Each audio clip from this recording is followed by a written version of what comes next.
Aujourd'hui, dans une logique de territoire et de prise en charge globale du patient, il est important de faciliter les échanges entre les différents partenaires.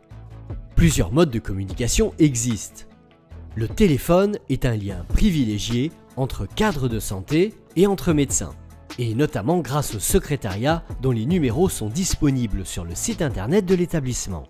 Dans certains services, des numéros dédiés ont été mis en place afin de fluidifier la communication entre les médecins de ville. La messagerie sécurisée est mise en place pour permettre les échanges de données médicales entre professionnels de santé tout en respectant les obligations légales.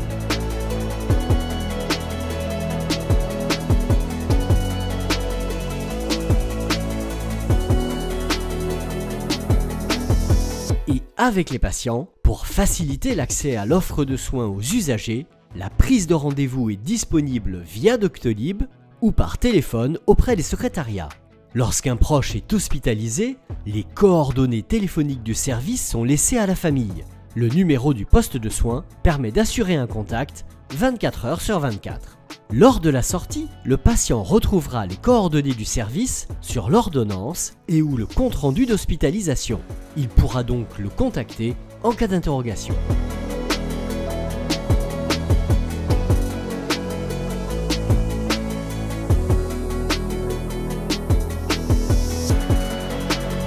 Pendant son séjour et a posteriori, le patient est invité à partager son expérience. Les questionnaires de satisfaction sont traités par service et font l'objet d'une analyse mensuelle. Celle-ci permet de mettre en avant les points forts et les axes d'amélioration au sein de chaque unité et peuvent aboutir à la mise en place d'un plan d'action inscrit dans le PACS.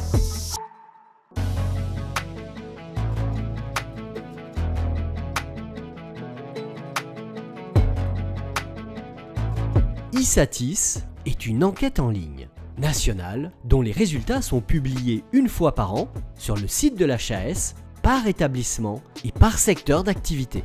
Ces résultats sont également affichés dans tous nos services.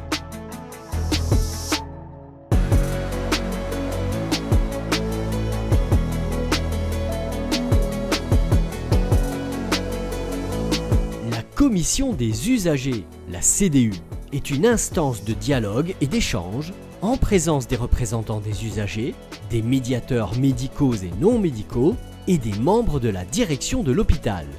Ces échanges peuvent aboutir à des avis et ou propositions pour contribuer à l'amélioration de la politique d'accueil et de prise en charge des patients et des familles. Lors de cette instance, les différents projets de l'établissement sont présentés. Les médiations, plaintes, réclamations et questionnaires de satisfaction sont analysés. Pour exemple, ces échanges ont abouti à la mise en place d'un groupe de travail sur l'organisation de la sortie. Les usagers sont également impliqués dans les réflexions institutionnelles via les représentants des usagers présents au conseil de surveillance, dans le cercle des transformations et dans des groupes de travail par exemple.